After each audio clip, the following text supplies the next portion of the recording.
तो स्वागत है आपका लास्ट लेक्चर में polity revision series through UPSC PYQ में। आज टॉपिक चल रहा है constitutional and non constitutional bodies. Overall देखा जाए तो 24th लेक्चर है पूरे सीरीज का, जो कि लास्ट है और इस पर्टिकुलर टॉपिक के लिए पार्ट 2 है। तो आई होप कि पार्ट 1 में सारे कुछ क्लियर होगा, कहीं पे कोई भी डाउट नहीं रहा होगा। अगर रहा भी होगा तो आपने पूछ लिया होगा कमेंट बॉक्स करके। ये रहा कुछ मेरे बारे में डिटेल। इस पर्टिकुलर लेक्चर के लिए आपको मार्क करना है फ्रॉम 1 to 14, क्रेडिट सिस्टम का ध्यान रखना है। ये रहा पहला क्वेश्चन आपके सामने। Which one of the following statement regarding exit poll is correct? अब ध्यान से समझिएगा एग्जिट पोल क्या होता है। जब भी इलेक्शन होता है हमारे यहाँ तो पहले ओपिनियन पोल होता है। ओपिनियन पोल इलेक्शन से पहले होता है कि आखिर ओपिनियन क्या है, लोगों का मत क्या है ना, क्या सोच रहे हैं, किसकी जीत होगी, किसकी हार होगी, वो किसको वोट देंगे, किसको नहीं देंगे, राइट। तो इलेक्शन से पहले वाली चीज को हम ओपिनियन पोल बोलते हैं। और इलेक्शन के बाद, है ना, इलेक्शन के बाद जब उनका ओपिनियन लिया जाता है कि आपने किसको वोट दिया, कौन जीत रहा, कौन हार रहा, राइट, तो उसको एग्जिट पोल बोला जाता है। तो एक्चुअल में एग्जिट पोल क्या है? Exit poll is a term used to denote a post election survey of voters regarding the candidate in whose favour they had exercise their franchise. I hope कि आपको clear हो गया होगा। पहला ये ऑप्शन इसका करेक्ट हो जाएगा, क्या एग्जिट पोल। ओके, बता ही दिया मैंने, तो इसलिए आगे बढ़ते हैं नेक्स्ट क्वेश्चन पे, ज्यादा टाइम नहीं लगाएंगे। Which of the following election system has been adopted for different election in India. देखो पहला क्या बोला, direct election system on the basis of adult suffrage. बिल्कुल, यहाँ पे हमारे लोकसभा के मेंबर आज और स्टेट लेजिस्लेचर के मेंबर जो है इसी से सिलेक्ट किए जाते हैं। दूसरा, system of proportional representation by single transferable vote. बिल्कुल, हमारे प्रेसिडेंट साहब इसी से सिलेक्ट किए जाते हैं। पहला और दूसरा सिस्टम है हमारे पास, तो पहला दूसरा है। तीसरा, list system of proportional representation नहीं है। The cumulative voting system of indirect election भी नहीं है। तो पहला दूसरा जो है हमारा करेक्ट हो गया। तो तीसरा और चौथा गलत क्यों हुआ देख लेते हैं कि the list system is a proportional representation system in which voters vote for a party not for candidate, right. तो ये हमारे यहाँ पे नहीं है। अगला question, which of the following are the functions of the election commission of India. Election commission of India का function कौन कौन सा है? पहला, to conduct election for the post of speaker and deputy speaker. बिल्कुल गलत, क्यों? क्योंकि हमारे इलेक्शन कमीशन ऑफ इंडिया का ड्यूटी है किसका कंडक्ट इलेक्शन करना। एक तो पार्लियामेंट का, एमपी एमएलए का, एमपी का और एमएलए का, मतलब स्टेट लेजिस्लेचर का और लोकसभा का और राज्यसभा का, उसके साथ साथ प्रेसिडेंट का, वाइस प्रेसिडेंट का, लेकिन स्पीकर और डिप्टी स्पीकर का नहीं करता। इसलिए पहला गलत, पहला गलत, तो पहला गलत, पहला गलत। बचा कौन सा, सी या डी? दूसरा देखते हैं, to conduct election for the municipality, वो कौन करता है? स्टेट इलेक्शन कमीशन करता है, इसलिए दूसरा भी गलत, दूसरा भी गलत, तो आंसर आ गया डी, है ना। फिर भी तीसरा देख लेते हैं, to make a decision on all the doubts and dispute arising from the election. ठीक है, तो ले देगा, हर जगह फाइनल अथॉरिटी नहीं होती election commission. For example vice president और प्रेसिडेंट के इलेक्शन में सुप्रीम कोर्ट होता है ना कि इलेक्शन कमीशन, राइट। तो इसलिए तीसरा गलत, तीनों गलत, तो none of the above answer हो जाएगा ऑप्शन डी। नेक्स्ट क्वेश्चन, उससे पहले इसका डिटेल देख लेते हैं। पहला गलत है, क्यों? क्योंकि house of the parliament, Lok Sabha और राज्यसभा का और स्टेट लेजिस्लेचर का करता है इलेक्शन कौन? Election commission, right. Deputy speaker और स्पीकर का नहीं करता। दूसरा स्टेटमेंट कि गलत है, क्यों? क्योंकि लोकल बॉडीज का इलेक्शन स्टेट इलेक्शन कमीशन करवाती है, बता ही दिया मैंने। तीसरा गलत इसलिए है क्योंकि president and vice president is vested in supreme court, मतलब उसमें अगर कोई डिस्प्यूट हुआ तो उसके लिए सुप्रीम कोर्ट है, ना कि इलेक्शन कमीशन। ओके, चलो आगे बढ़ते हैं। नेक्स्ट क्वेश्चन रहा आपके सामने, who recommended to and Indian administrative services and Indian police services. आप सोचोगे आपके ऐसा कौन हो सकता है कि ऐसा क्यों बोला। तो ये राजमन्नार कमेटी थी। राजमन्नार कमेटी ने ऐसा क्यों बोला, ध्यान से समझिएगा। तमिलनाडु में बनी थी 1960 में under the chairmanship of PV Rajamannar. It was appointed to examine all aspect of central state relations and to investigate and identify the causes of unitary tendency in central state relations.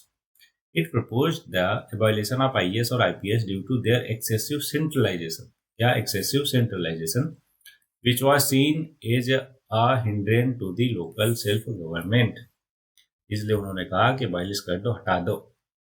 Next question, the question considered by Soren Singh committee was related to। The question considered bye Soren Singh committee, ये 4 के 4 है, देखते हैं कौन कौन सा। More autonomy for Punjab than Jammu Kashmir, पता नहीं। Suitability of president oriented government, पता नहीं। Priority to directive principle of state policy in comparison to fundamental right. बिल्कुल, ये पर्टिकुलर बात जो है सोरेन सिंह कमेटी ने कहा था, उसके साथ साथ और क्या क्या कहा था देख लेते हैं एक ही बार में। तो सोरेन सिंह कमेटी बनी थी कब? 1976 में। Was tasked with examine the relationship between the DPSP and fundamental right. इसी से रिगार्डिंग था, इसलिए हमने ऑप्शन में इसी को मार्क किया। The committee explored ways to ensure greater effective and implementation of DPSP and to harmonize their objective with fundamental rights. Important recommendation क्या है देख लेते हैं। क्या separate chamber under the name of fundamental duties was recommended for inclusion in the Indian Constitution. आगे, the committee proposed 8 fundamental duties, but the 42nd amendment included 10. और उसके बाद अटल बिहारी वाजपेयी की जब सरकार थी तो उन्होंने एक और ऐड कर दिया, टोटली 11 हो गया।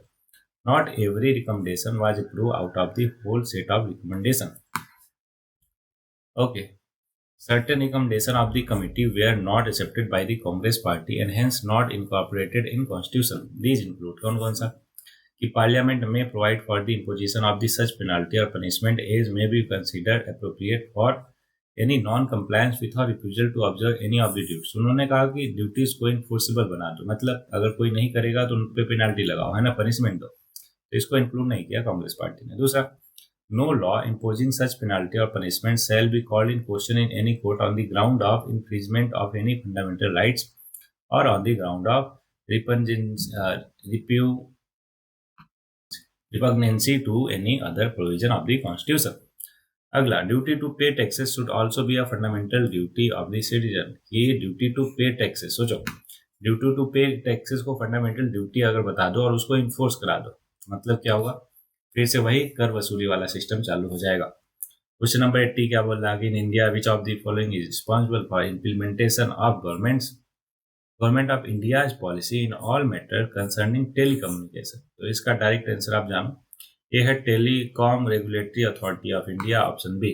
ठीक है, टेलीकम्युनिकेशन से रिलेटेड जितनी भी चीजें होगी और ट्रे करता है। ट्रे का मतलब telecommunication regulatory authority of India is responsible for the implementation of the government of India's policy in all matters concerning telecommunication in India. कब बना था? Telecom regulatory authority of India act 1997 में। ठीक, next question, which of the following commission is related to article 33A। अभी मैंने समझाया कि 33A किसके रिलेटेड है, कई बार मैंने आपसे पूछ भी लिया, राइट। तो ए रिलेटेड है national commission for scheduled tribes related. अच्छा, 33A 338B किससे रिलेटेड है? NCBC से रिलेटेड है, मतलब बैकवर्ड क्लासेस है। तो मेरे को बताओ कि शेड्यूल्ड कास्ट से रिलेटेड कौन सी है ना, तो ये आपको बताना है। ओके, अच्छा, नेशनल कमीशन फॉर वुमेन कौन से आर्टिकल में है? बिल्कुल आर्टिकल में नहीं है। क्यों? क्योंकि यहाँ एक स्टेचुअरी बॉडी है, ना कि कॉन्स्टिट्यूशनल बॉडी। सब कुछ देख लिया हमने। तो 338A of the Indian Constitution deals especially with the establishment of National Commission for Scheduled Tribe. This article was inserted into the Constitution of India through the 89th Amendment Act of 2003. The NCST is a constitutional body tasked with safeguarding the rights and interests of the scheduled tribe in India. Next, which one of the following is not correct about administrative tribunals? Administrative tribunals के बारे में कौन सा सही नहीं है, not correct पूछा है। पहला, द पार्लियामेंट में कॉन्स्टिट्यूट एडमिनिस्ट्रेटिव ट्रिब्यूनल बोथ है सेंट्रल एंड स्टेट लेवल। ठीक है, ट्रिब्यूनल्स में look into complaints with respect to recruitment and condition of service of person appointed to the public services. ये भी एकदम जेनरिक चीज है, सही है। Tribunal established by a law of parliament can exclude the jurisdiction of all courts to allow to special leave to appeal. Okay, ये देखो, excluding the jurisdiction of all court, ऐसा तो पॉसिबल ही नहीं है, राइट। इसलिए सी जो है नॉट करेक्ट हो जाएगा। डी क्यों करेक्ट है वो भी देख लेते हैं। The law stabilising the tribunals may provide for procedures including rules of evidence to be followed. ये भी बिल्कुल जेनरिक चीज है, बिल्कुल सही। तो सी तीसरा नॉट करेक्ट है, वही पूछा था इसलिए वो आंसर हो जाएगा। देख सकते हैं कि tribunals established by a law of the parliament can exclude the jurisdiction of all courts except the jurisdiction of Supreme Court under Article 136 to allow to special leave to appeal. Important point ध्यान में रखते हैं कि the dictionary meaning of the word tribunal is seat of the judge. 42nd amendment act of 1976 added a new part जिसको बोलते हैं 14A entitle as tribunals. It consists of only two articles, Article 323A dealing with administrative tribunals and Article 323B dealing with tribunals for other matters. ये जो है empower करता है parliament को establish the administrative tribunals in 1985. This article empowers the central government to establish one central administrative tribunal and the state administrative tribunals. Article 323B empowers the parliament and state legislature to establish tribunals for different disputed. I hope ये clear हुआ होगा आपको. Next question पढ़ते हैं. The prime minister national relief fund is operated by which of the following body. तो इसका answer है the prime minister office, PMO. Okay, यहाँ पे बोल रहा ऑप्शन सी, जो कि गलत बोल रहा. क्यों? क्योंकि ध्यान से पढ़ते हैं. एक्सप्लेनेशन क्या बोल रहा.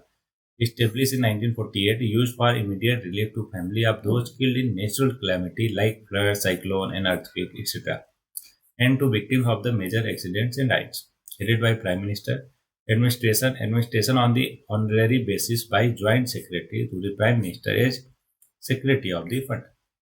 प्रधानमंत्री है ना, national relief fund operates from the prime minister office, PMO. Option A is correct, इसलिए मैंने बोला आपको.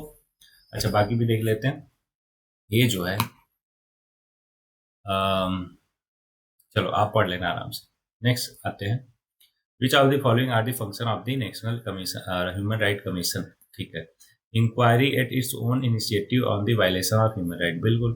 Inquiry on a petition presented to it by a victim. Okay. Visit to jail to the study of condition of the inmates. एकदम सही. Undertaking and promoting research in the field of human right. ये भी बिल्कुल ठीक है. चारों के चारों जेनरिक है और कॉमन सेंस वाली बात है कि नेशनल ह्यूमन राइट कमीशन है तो यही करेगी, राइट. तो डी ऑप्शन जो है करेक्ट हो जाएगा. देख सकते हैं पूरा पूरा दिया है उसका क्या क्या काम है. तो अच्छा, ह्यूमन राइट कमीशन के बारे में जान लेते हैं. स्टेचुरी बॉडी है, protection of human rights act 1993 के अंडर में बनी है. मल्टी मेंबर बॉडी है, consist of chairman and 4 member, 4 और 1. President appoint the chairman and member of the NHRC on the recommendation of the high powered committee headed by the prime minister. Okay, next question. The national commission for women was created by amendment in the constitution. नहीं, constitutional body तो नहीं है. Decision of the union cabinet, act pass by parliament, है ना. तो सी होना चाहिए, act pass by parliament. बिल्कुल. कब बना था? Statutory body in January 1992 under national commission for women act 1990. The first commission was constituted on the 31st January 1992 with Mrs Jayanti Patnaik as the chairperson. The function of the national commission for women क्या क्या है कि review the constitutional and legal safeguard for the women, recommend remedial legislative measures, facilitate redressal of grievances and advise the government on all policy affecting women and so on. Next, which one of the following statement with regard to the National Commission for the Scheduled Tribe NCST is not correct? Correct नहीं है ये पूछा है, ध्यान रखिएगा. Not correct. The union and every state government shall consult the commission on all major policy matter affecting scheduled tribe. बिल्कुल सही है. All the reports of the commission and its recommendation shall be laid only before Lok Sabha. क्यों? राज्यसभा में क्या दिक्कत है? तो ये गलत हो गया. अगला, the commission while investigating any matter has all the power of a civil court. Okay. The commission has the power to regulate its own procedure. एकदम सही है. तो पहला, दूसरा और चौथा सही है. सॉरी, पहला, तीसरा, चौथा सही है, दूसरा गलत हो जाएगा, जो कि हमसे गलत ही पूछा था, इसलिए बी जो है वो करेक्ट होना चाहिए. Commission report to the president of India before the parliament. Before the parliament बताया मैंने कि लोकसभा राज्यसभा दोनों. अब बाकी आप देख सकते हो. नेक्स्ट क्वेश्चन पे आगे बढ़ते हैं. देख सकते हो का मतलब ये हुआ कि ऑलरेडी हमने देख लिया है, इसलिए बहुत ज्यादा टाइम नहीं लगा रहे हैं. नेक्स्ट क्वेश्चन ये हुआ, which of the following are the essential requirements for a person to be appointed as a member of the finance commission. ध्यान दें, member of the finance commission. ठीक. A Supreme Court judge or one qualified to be appointed as such. क्यों? वहाँ पे तो कोई law degree पास नहीं करनी है, जस्ट फाइनेंस का नॉलेज होना चाहिए, इसलिए सुप्रीम कोर्ट का जज बनने का है ना, ऐसा तो नहीं होना चाहिए. तो पहला नहीं, पहला गलत, पहला गलत, पहला गलत. आंसर आ गया सी ऑप्शन की दूसरा और तीसरा. लेकिन फिर भी हम अपने फैक्ट और कॉन्सेप्चुअल क्लैरिटी के लिए दूसरा और तीसरा पढ़ लेते हैं, जान लेते हैं. दूसरा है, a person having wide experience in financial matter and administration. बिल्कुल ठीक है. A person having special knowledge of the economy. एकदम सही है. तो मतलब ये सारे के सारे क्या है, एलिजिबिलिटी क्राइटेरिया है, एसेंशियल रिक्वायरमेंट्स है किसके लिए, मेंबर ऑफ फाइनेंस कमीशन बनने के लिए। नेक्स्ट क्वेश्चन, अच्छा ये देख सकते हो आप, क्वालिफाइड एज अ जज ऑफ हाई कोर्ट और हाई कोर्ट। अच्छा इसमें लॉ से स्पेसिफिक फील्ड से भी लोग चाहिए होते हैं, तो आर क्वालिफाइड एज जजेज ऑफ द हाई कोर्ट। अब ध्यान दीजिएगा, ऊपर हमने क्यों गलत किया, क्योंकि कॉमन सेंस के बेसिस पे हमने ये कहा कि सुप्रीम कोर्ट का जज नहीं होना चाहिए, लेकिन यहाँ पे हमारा कॉन्सेप्चुअल गलती है कि वो जज तो होना चाहिए लेकिन हाई कोर्ट का, ना कि सुप्रीम कोर्ट का। तो यहाँ पे हमने कॉन्सेप्चुअल गलती की, तो इस पॉइंट को आप ध्यान में रखोगे कि आगे से ऐसी गलती नहीं होना चाहिए, इसलिए हम अप्रोच वाला कॉलम बनवाते हैं, राइट। तो दूसरा, have knowledge of the government finances और अकाउंट्स, और have had experiences in administration and finances expertise, या फिर have special knowledge of the economy. इन सबको हम बना सकते हैं member. Next question, who among the following is not associated to the governing council of NITI Aayog. कौन गवर्निंग काउंसिल ऑफ नीति आयोग? देखो प्राइम मिनिस्टर तो मेंबर होता है, चीफ मिनिस्टर ऑफ स्टेट होते हैं, चीफ मिनिस्टर ऑफ यूटीज होते हैं, लेकिन प्रेसिडेंट जो है वो एसोसिएटेड नहीं होते नीति आयोग के गवर्निंग काउंसिल से, इसलिए बी ऑप्शन हमारा करेक्ट हो जाएगा।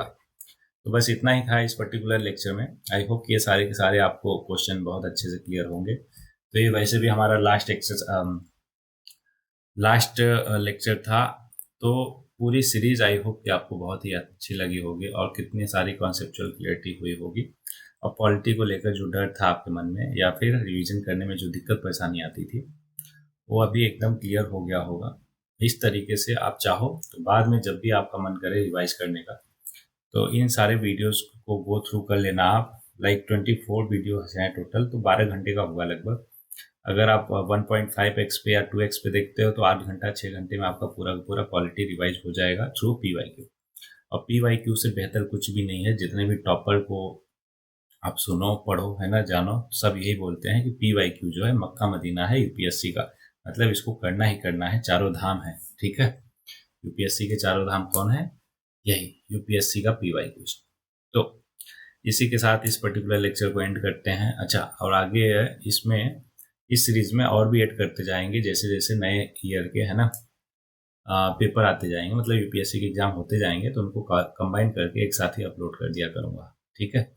तो चलो इस पर्टिकुलर लेक्चर के लिए इतना ही। आई होप कि आपने एंजॉय किया होगा। जैसा भी आपका फीडबैक है आप कमेंट बॉक्स में कमेंट कर सकते हो, लिख सकते हो, सच दैट बाकी लोगों को भी पता चले और उनका भी कुछ फायदा हो सके, ठीक है। चलिए, तो मिलते हैं किसी नए सीरीज में, और टिल देन एंजॉय करते रहिए, पढ़ते रहिए और आगे बढ़ते रहिए। लेकिन आज के लिए 2 शब्द है आपके लिए, ये सामने रहा। क्या river cuts through rock not because of its power but because of it persistent. मतलब एक नदी जो है ना वो पत्थरों को भी कट कर देती है, वो इसलिए नहीं कि उसके पास इतनी पावर होती है, लेकिन बट इसके लिए कि वो बहुत ही परसिस्टेंट रहती है, लगातार कंटिन्यू रहती है ना।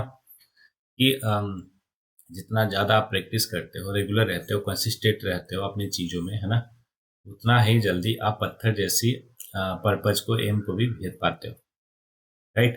तो जैसे हमने पॉलिटी को पूरा रिवाइज किया 24 लेक्चर में, सेम वे में हम इन्वायरमेंट को है ना रिवाइज करने वाले हैं। तो चलो इन्वायरमेंट वाले लेक्चर में आ जाओ, उसको भी कर लेते हैं। टिल देन एवरीबॉडी, मिलते हैं नए लेक्चर में। एंजॉय कीजिए, मस्त रहिए, पढ़ते रहिए और बढ़ते रहिए आगे।